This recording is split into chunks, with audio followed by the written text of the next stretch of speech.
वैसे ना मैं बारहा कहता रहा हूँ, पहले भी कहा, अब फिर से कह रहा हूँ, इस बिज़नेस के अंदर ओवरऑल डिजिटल स्पेस में, ऑनलाइन बिज़नेस में बहुत स्कोप है।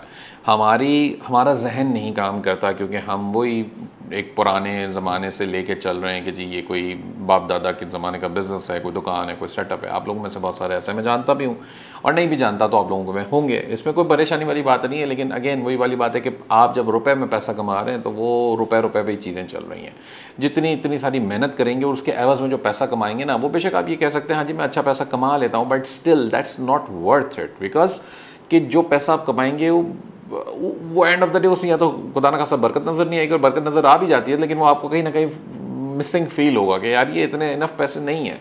तो जब आप डॉलर्स में या कोई फॉरेन करेंसी में पैसा कमाते हो तो उसकी बड़ी वैल्यू होती है, और वो ऑटोमेटिकली जब कन्वर्जन होता है वो जो इंप्रूव होता है, आज 500 कमाओगे कल $1000 कमाओगे, कल परसों एग्जाम्पल दे रहा हूँ, इसको महीनों की बात हो रही है, ये कोई क्रेडिट स्कीम की बात नहीं हो रही। तो खैर इसके ऊपर थोड़ा सा फोकस किया करें।